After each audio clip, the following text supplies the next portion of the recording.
أهلا بكم في الجزائر اليوم. Ce message est pour Monsieur le Président. C'est un message adressé à Monsieur le Président François Hollande, président de tous les Français et ami du pouvoir algérien.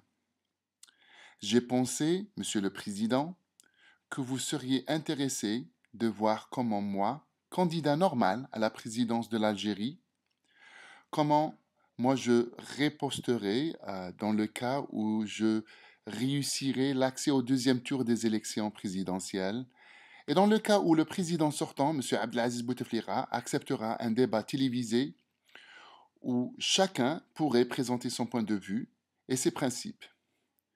Et dans le cas où le journaliste me demandera comment je serais si j'étais le président de la République, comme c'était dans votre cas, Monsieur le Président, alors, face à face à Monsieur Abdelaziz Bouteflika, je dirais, moi, président de la République, d'abord, avant d'accepter d'être candidat à la présidence, et par respect au peuple algérien et à moi-même, je commencerai par accepter d'être jugé par la Cour des comptes et prouver mon innocence. Je n'accepterai pas d'être un sujet d'une enquête et où tous les Algériens, et où pour tous les Algériens, je serai suspect, un suspect, et jusqu'à la preuve du contraire, je serai un voleur. Moi, président de la République, je dirai la vérité sur mon patrimoine. Je ne laisserai pas un pays comme la Suisse publier mon avoir de mon compte bancaire qui dépasse les 800 millions d'euros. Monsieur Hollande, président de la France, j'ai entendu dire que votre patrimoine ne dépasse pas les 1,7 million d'euros. Je me sentirais mal à l'aise d'être riche, aussi riche que M. Bouteflika, dans un pays où les gens n'arriveront pas à acheter un kilo de viande. Moi, président de la République, je ne chercherai pas à changer la Constitution pour rester président le plus longtemps possible. Je ne ferai pas comme M. Kadhafi ou Moubarak. Je respecterai le peuple algérien. Je respecterai la Constitution. Moi, président de la République, je ne ferai pas de mon frère un associé et conseiller proche. Et si je le ferai, je ne le laisserai pas prendre part dans les transactions financières où le fait d'être le président, le frère du président, lui donnera une immunité intouchable.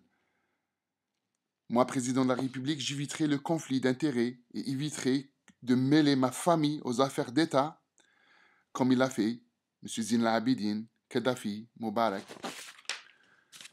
Moi, président de la République, j'aurais eu de la honte de voir que les comités qui ont été organisés par mon frère ont été annulés parce que le peuple a remarqué qu'ils ont, à vraiment dire, ils ont servi pour espionner les constitutions d'État, les daïras, les wilayas, les communes, pour chasser les projets financiers et imposer aux institutions d'État les candidats qui doivent bénéficier de ces projets. Ces comités étaient supposés de lutter contre la corruption et ils sont devenus la source même de la corruption. Moi, président de la République, je renoncerai à ma deuxième nationalité parce que être citoyen d'un pays, cela veut dire qu'on a des obligations, mais aussi des responsabilités. Garder la nationalité française veut dire que je montre un mépris inégal au peuple que je préside. Et la question se pose à M. Bouteflika, que feriez-vous s'il y avait un conflit entre la France et l'Algérie? Que choisirez-vous, M. Bouteflika?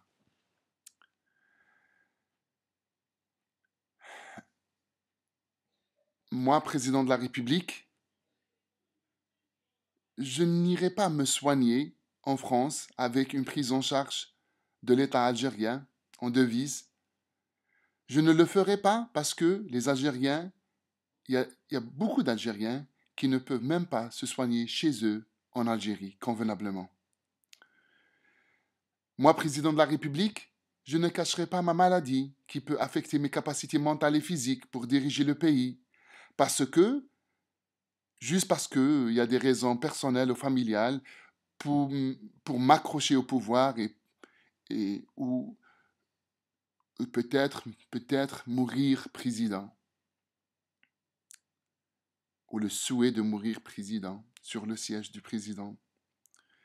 Moi, président de la République, par respect pour le peuple algérien qui souffre du colonialisme et qui ressent la douleur du peuple palestinien qui souffre sous l'occupation, je ferai tout pour éviter Netanyahou, le ministre israélien, premier ministre israélien, pour ne pas lui serrer la main. Et puis après, je ne mentirai pas pour dire que c'est lui qui m'a forcé à le saluer, à lui serrer la main. Moi, président de la République, je ne dirai pas à l'ambassadeur américain que si j'étais M. Moubarak, je ferais la même chose vis-à-vis des Palestiniens de Gaza, par respect au peuple algérien, qui, eux, par contre, essayent d'envoyer de l'aide à leurs frères à Gaza, et même s'il avait la chance d'aller mourir comme martyr en Palestine. Vos propos ont été révélés par les journaux Wikileaks et dans tous les journaux du monde. Moi, président de la République, je ne laisserai pas mon ministre des Affaires étrangères dire qu'il est fier d'être français et européen et humilier les musulmans d'Algérie. Parce que les musulmans d'Algérie, dont je suis le président.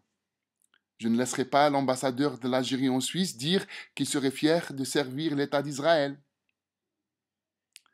Moi, président de la République, je ne laisserai pas la DRS, les services secrets algériens, contrôler la justice en choisissant les juges, en choisissant les institutions de droit et ainsi devenir eux-mêmes au-delà de la loi. Moi, président de la République, je laisserai la voie libre pour l'audiovisuel et prouver au monde qu'on peut être mieux que les Qataris avec leur Al Jazeera. Moi, président de la République, je laisserai franchement les historiens écrire la vraie histoire de la Révolution. Je ne bloquerai pas, comme il a été fait depuis 50 ans, la vérité de sortir, qui a éliminé Hajj Massali, pourquoi il dérangeait, qui a voulu la politique de la terre brûlée pendant la guerre de libération, pourquoi 1,5 million de shuhada, pourquoi ce prix, pourquoi les accords d'Évian n'ont pas été respectés, pourquoi les francs-maçons contrôlent jusqu'à maintenant et toujours le GTA, le parti du FLN et autres. Je laisserai la voie libre pour une vraie révolution dans l'audiovisuel. Moi, président de la République, je n'investirai pas 3 milliards d'euros dans une mosquée et regarder les Algériens faire la queue devant les ambassades, mendier pour un visa, et regarder les malades mourir par manque de médicaments, regarder les étudiants finir leurs études sans espoir. J'investirai cet argent dans la construction d'un aéroport international moderne dans le centre du pays, avec des hôtels, avec une gare ferroviaire et avec une autoroute qui reliera ces nouveaux projets avec le reste du pays. Et ça sera, Inch'Allah, ça sera le départ de la construction d'une nouvelle capitale algérienne, comme les Brésiliens l'ont fait, comme les Émiratis l'ont fait. Parce que, Monsieur le Président Hollande, je voudrais vous dire que tous les Algériens migrent vers le nord et le Sahara et le sud de l'Algérie est délaissé. Et la seule façon de régler le problème, c'est d'investir et de créer une vie au centre de l'Algérie.